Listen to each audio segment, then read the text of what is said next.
సభలు పెట్టేశారు, సంకేతాలు ఇచ్చేశారు. పవన్, తెలుగుదేశం పార్టీ ఇద్దరు క్లియర్గానే ఉన్నారు, జనసేన టీడీపీలో. మరి బీజేపీ సంగతి ఏంటి?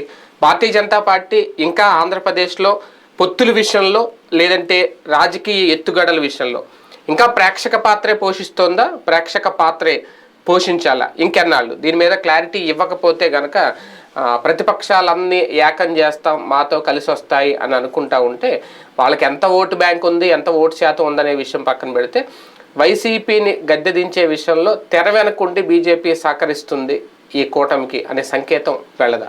ఈ అంశం మీద చర్చించే ప్రయత్నం చేద్దాం. సరే, ఇంకా భారతీయ జనతా పార్టీ ప్రేక్షక పాత్రే పోషిస్తుందా ఆంధ్రప్రదేశ్లో? నిన్న అంత భారీ సభ పెట్టి అంత సంకేతాలు ఇచ్చి నేను 3132 కిలోమీటర్లు ఎంతో చెప్పాడు ఆయన, లెక్క నాకు కట్టగలేదు, అంత దూరం పాదయాత్ర చేసేసాను అని చెప్పి లోకేష్ గారు చెప్పేసుకుని ఇంకా తానే సీఎం అభ్యర్థిగా ప్రకటించుకున్న టైంలో బీజేపీ ఏంటి ఇంకా ఈ మౌనం?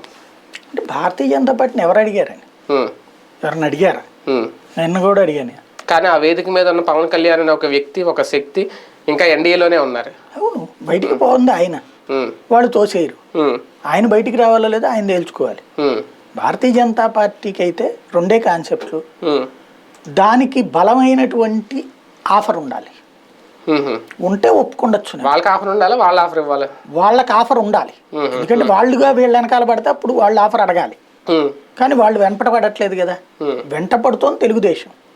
కానీ తాను ఒకటి తెలిస్తే దైవం ఒకటి తెలుస్తుంది అంటారు కదా, నాయకుడు ఒకటి తెలిస్తే వాళ్ళ క్యాడర్ ఇంకోటి తెలుస్తున్నారు. వాళ్ళ క్యాడర్కి బీజేపీని కలుపుకెళ్ళడం అస్సలు ఇష్టం లేదు. నాయకుడికి మాత్రం కలుపుకెళ్ళకపోతే జగన్ని తట్టుకోలేమనే భయం ఉంది. పవన్ కళ్యాణ్కి బీజేపీని లాక్కొస్తే కానీ తనకి సెక్యూరిటీ ఉండదన్న ఫీలింగ్ ఉంది. ఎందుకంటే తెలుగుదేశాన్ని డైరెక్ట్గా పట్టుకుని వెళ్ళటం అంటే కుక్కతోక పట్టుకుని గోదావరి ఎదగ. కాబట్టి తనకి వెనకాల సపోర్టింగ్ కావాలి బీజేపీ. ఎందుకు వదలట్లేదు? ఆయన పిచ్చోడే కాదు, ఆయన తెలివైనోడే.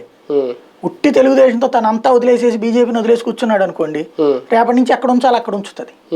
కాబట్టి నా వెనకాల బీజేపీ ఉంది, నా వెనకాల మోడీ ఉన్నాడు, నా వెనకాల అమిత్ షా ఉన్నాడు అని చెప్తున్నాడు.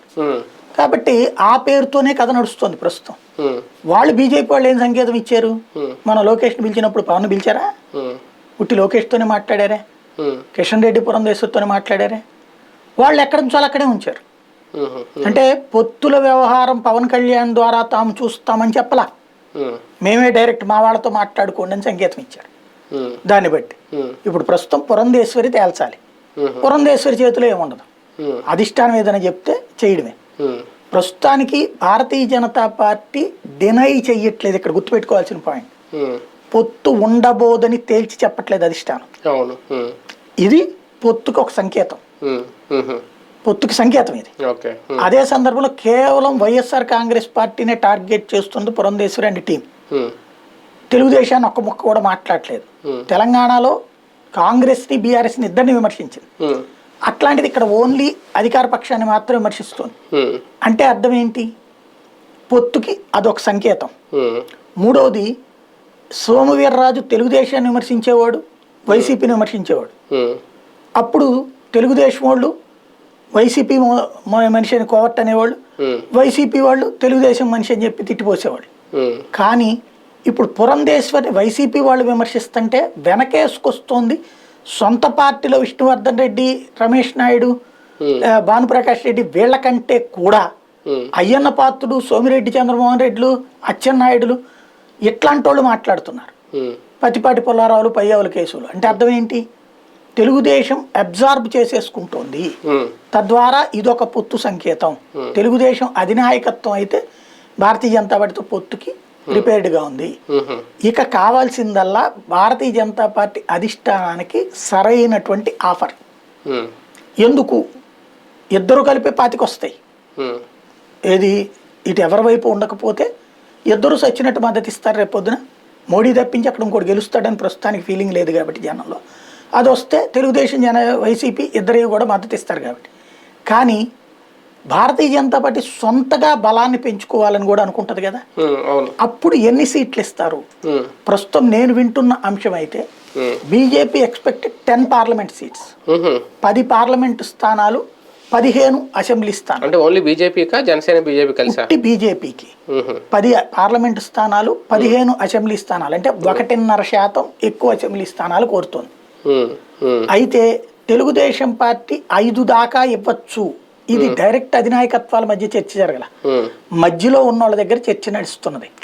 అది మేబీ తెలుగు ఆత్మతో బీజేపీలో ఉన్నటువంటి సుజనాలు, సీఎం రమేష్లు, పురంధేశ్వర్లు కావచ్చు, లేదంటే కనుక ఇటు తెలుగుదేశం పార్టీలో ఉన్నటువంటి భారతీయ జనతా పార్టీతో ర్యాపో పెట్టుకోవడం బెటర్ అనేటువంటి వాళ్ళ మధ్యన జరుగుతున్న కాన్సెప్ట్ అయితే 10 దాకా బీజేపీ అడుగుతుంటే వీళ్ళు 5 ఇవ్వడానికి సిద్ధపడుతున్నారు. అదే సందర్భంలో అసెంబ్లీ స్థానాలు 6-7 మాత్రమే ఇస్తానంటుంటే 15 దాకా కావాలంటుంది బీజేపీ అన్నటువంటిది ఒక చర్చ నడుస్తుంది. ఇది ధృవీకరణ కాంతి.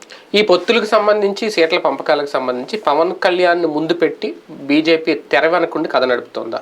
అస్సలు నథింగ్. పవన్ కళ్యాణ్కి ఏం చెయ్యాలో అర్థం కాక తలబట్టుకుంటున్నాడు. ఎందుకంటే పవన్ కళ్యాణ్ అడిగినప్పుడు మేము చూసుకుంటాం, లేదా వదిలేయండి, మాకున్న కమ్యూనికేషన్ గ్యాప్స్ ఉన్నాయని చెప్తున్నాడు. దాన్ని సాల్వ్ కదా ఇప్పుడు. అంటే టీడీపీ నుంచి ఆఫర్నే బీజేపీకి పవన్ ఏమన్నా తీసుకెళ్తారా? అస్సలు లేదు. టీడీపీ చాలా తెలివైంది. పవన్ ద్వారా ర్యాపో కోసం ట్రై చేస్తుంది. ఆల్రెడీ ర్యాపో వచ్చేసింది వాళ్ళకి, అయిపోయింది. వాళ్ళకి ర్యాపో వచ్చేసాక ఇంకా పవన్తో ఏం పని? కానీ అంటే బీజేపీ రావాలి కదా. ఇంకా అదే బీజేపీ రావడానికి వాళ్లే మాట్లాడుకుంటారు. వాళ్ళకి అదేం కాదు. కిషన్ రెడ్డి ఉన్నాడు, తెలుగుదేశం ఆత్మతోనే ఉన్నాడు. ఆయన లక్ష్మణ్ ఉన్నాడు, తెలుగుదేశం ఆత్మతోనే ఉన్నాడు.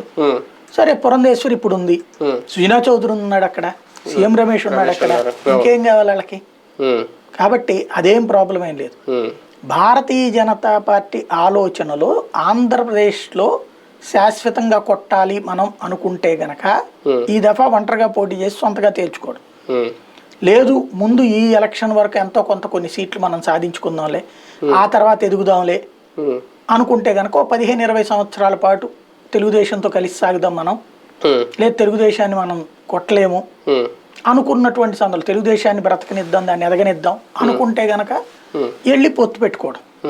ఈ రెండే కాన్సెప్ట్. అంటే భారతీయ జనతా పార్టీ తన ఉనికిని చాటుకోవడం, లేదా ఇక్కడ ఒక బలమైన ప్రతిపక్ష పాత్రలోకో బలమైన ఇన్ఫ్లుయెన్సర్ పాత్రలోకి రావాలనుకోవడం. అంటే బీజేపీ అధిష్టానం అండ లేకుండానే పవన్ కళ్యాణ్ గారు ఎంత సాహసం చేస్తున్నారా? ఏ ధైర్యంతో ఎన్డీఏలో ఉన్న ఒక పార్టీ బయటకు వచ్చి బీజేపీకి సంబంధం లేని పార్టీతో పొత్తు పెట్టేసుకుని, కూటమి పెట్టేసుకుని, అప్పుడే సభలు పెట్టేసుకుని సంకేతాలు ఇచ్చేసి ప్రజలకు హామీలు కూడా ఇచ్చేస్తున్నారంటే ఏ ధైర్యంతో చేస్తున్నారు? మరి ఇక్కడ ఎవరు ఆట వాళ్ళు ఆడుతున్నారు.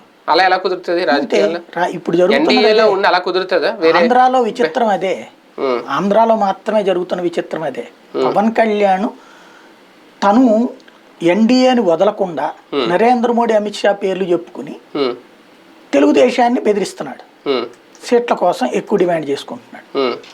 తెలుగుదేశం పార్టీ భారతీయ జనతా పార్టీకి దగ్గర అవడం కోసం దానికంటే ముందు జనసేన అవసరం కాబట్టి దాన్ని వింటూ, దానికి తెలుసు పవన్ కళ్యాణ్ ఏం బీజేపీతో పెద్దగా ఏం సాధించి పెట్టడు, తేగలిగిన సత్తా అతనికి ఏం లేదని తెలుసు వాళ్ళకి. కానీ ఆ మాట అనకుండా నిన్నే నమ్ముకున్నాం అన్నట్టుగా నటిస్తూ పవన్ని వాడుకుంటుంది. పవన్ని తమ మనిషే. వాళ్ళ రోజున పవన్ తనంతట తను బయటికి వెళ్ళిపోయినా అలా క్యాడర్ అంతా తెలుగుదేశంతో ఉండేటట్టు గ్రౌండ్ లెవెల్ నెట్వర్క్ చేసేసుకున్నది. ఆల్రెడీ క్యాడర్ని గ్రౌండ్ లెవెల్లో కలుపుకుంది వాళ్ళే. తెలుగుదేశం వాళ్ళు జనసేన వాళ్ళు కలుపుకోవడం కాదు, తెలుగుదేశం వాళ్ళతో తిరుగుతున్నారు. ఒకసారి వాళ్ళకి అలవాటు చేస్తారు. మీకు ఎప్పుడైనా సరే కాలేజీల్లో పేద ఆడపిల్లల్ని ట్రాప్ చేయడానికి ధనవంతులైన అబ్బాయిలు చేసే పని ఏంటి? ఖర్చులు పెట్టడం, సినిమాలకి, షికార్లకి, మంచి బట్టలు కొని పెట్టడం, ఇట్లాంటిది. ఇప్పుడు ప్రస్తుతం ఇక్కడ పేదరికంలో ఉన్నటువంటి కార్యకర్తలు జనసేన, ఆశ చూపెట్టేటువంటి వాళ్ళు ధనవంతులైనట్టు తెలుగుదేశం నాయకులు. ఇక్కడ ఆ విధంగా ఆల్రెడీ వాడుకుంటున్నారు. వీళ్ళకి ఇంకొక ఆల్టర్నేటివ్ కూడా కనిపించట్లేదు. వైసీపీ వాళ్ళు ఎట్టక దగ్గరికి రానియరు కదా, వీళ్ళు ఒకటి నడుస్తోంది.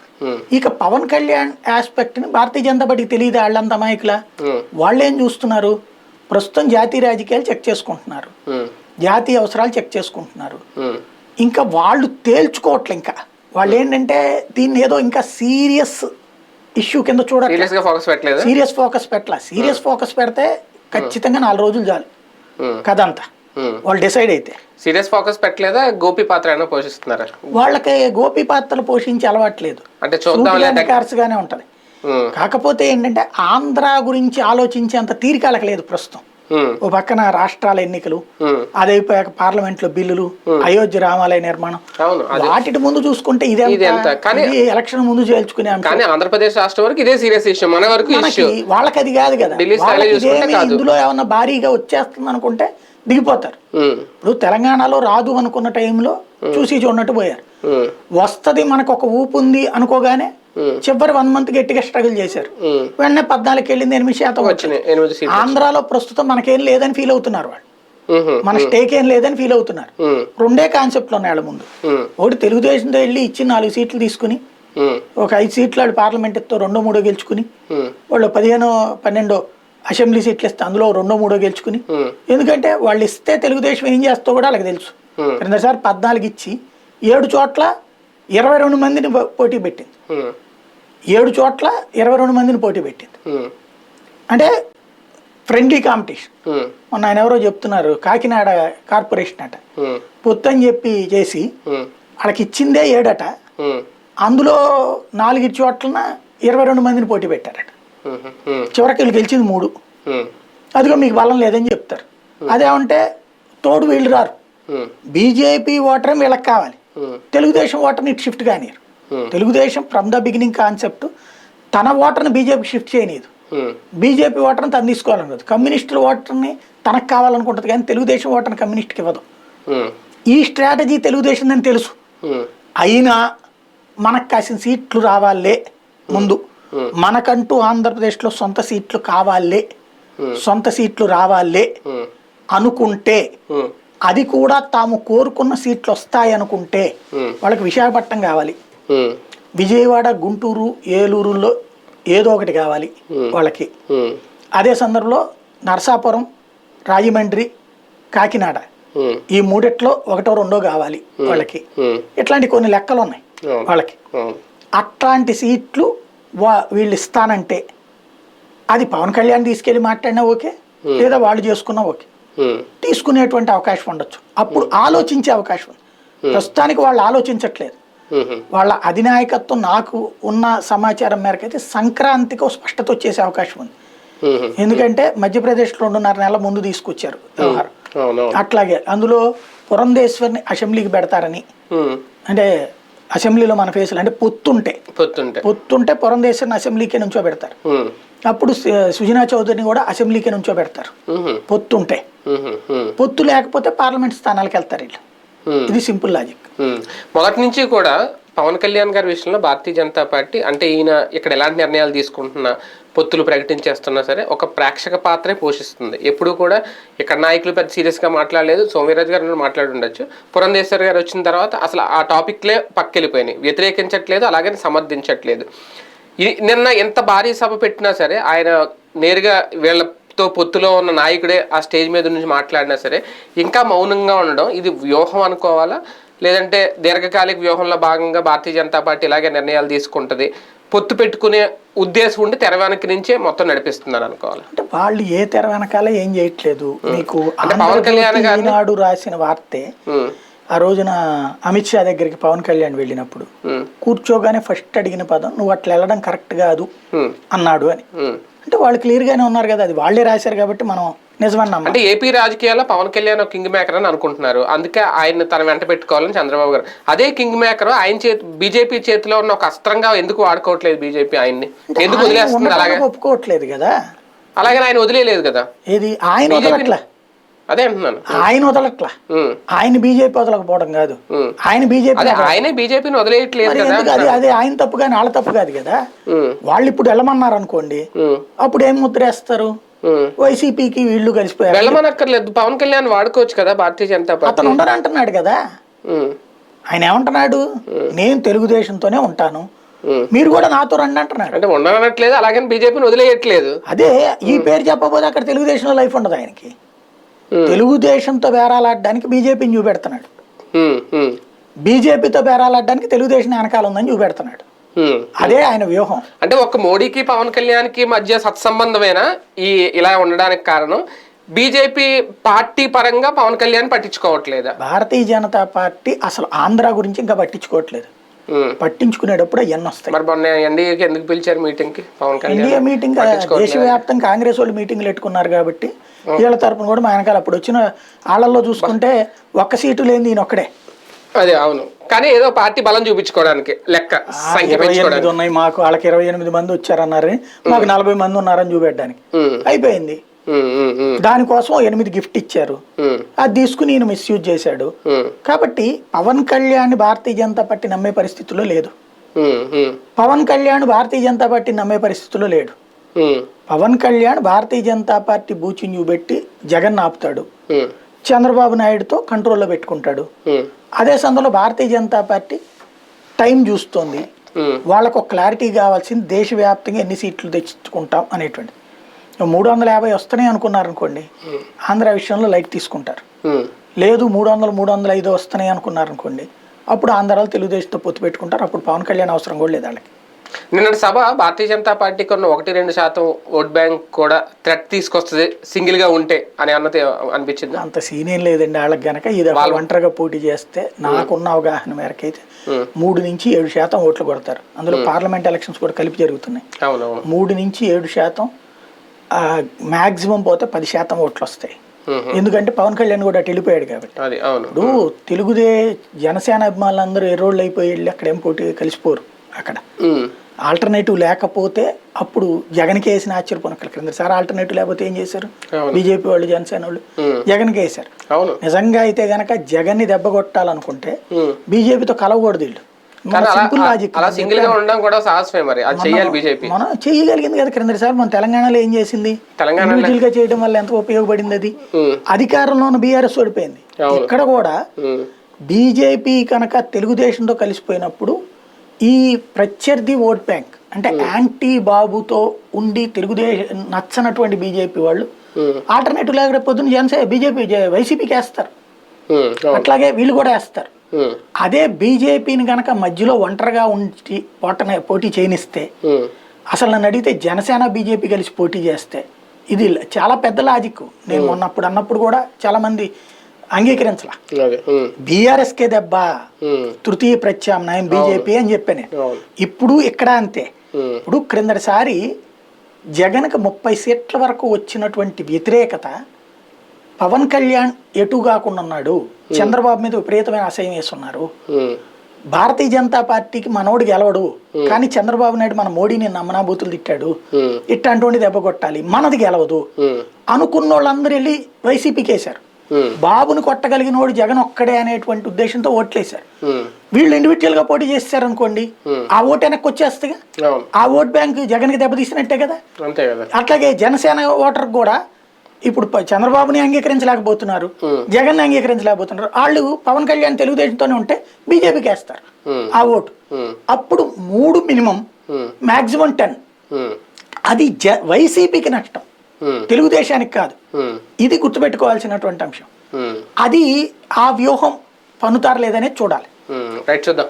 బీజేపీ వ్యూహాత్మకంగా ముందుకెళ్తుందా, లేదంటే ఈ మౌనం వెనక వేరే రాజకీయ కారణం ఏదైనా ఉందా? ఇక ఎన్నికలు దగ్గర పడుతున్నాయి కాబట్టి బీజేపీ నోరు విప్పాలి, తన నిర్ణయం ఏంటో ప్రకటించాలి, ఆంధ్రప్రదేశ్ ప్రజలకి చెప్పాలి. అది ఎప్పుడు చేస్తారో చూద్దాం.